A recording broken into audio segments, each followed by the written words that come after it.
مسلمانان عالم کے لیے خوشخبری، حرم شریف میں طواف کی اجازت دے دی گئی۔ حرم شریف میں مطاف کے حصے میں طواف کا سلسلہ دوبارہ شروع ہو چکا ہے۔ حرم شریف میں مطاف کے حصے میں طواف کے سلسلے کو دوبارہ شروع کرنے کی اجازت دے دی گئی ہے، جبکہ اس دوران کم لوگوں کا اجتماع ہی طواف کر سکے گا۔ طواف کے دوران خانہ کعبہ کے گرد حفاظتی ڈھانچہ کھڑا کیا گیا ہے اور زائرین کو کعبہ کے قریب جانے کی اجازت نہیں ہے۔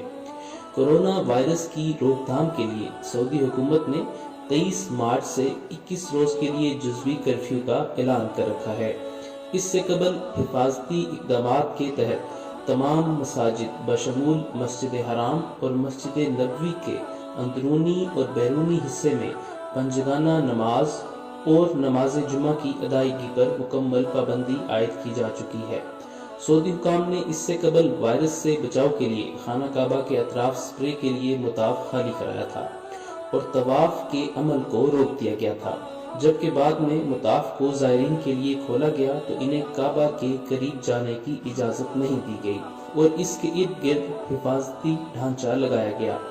سعودی عرب میں کرونا وائرس سے متاثرہ مریضوں کی تعداد 1453 ہے، جبکہ اس وائرس سے 8 افراد کی ہلاکت کی تصدیق کی جا چکی ہے۔ اس وقت جو آپ مناظر دیکھ رہے ہیں یہ آج بدھ 31 مارچ 2020 کے ہیں، جس میں یہ دیکھا جا سکتا ہے کہ خانہ کعبہ کے گرد ایک حفاظتی ڈھانچہ لگایا گیا ہے اور لوگ اس سے باہر کم تعداد میں لیکن لوگ اس سے باہر طواف کر رہے ہیں۔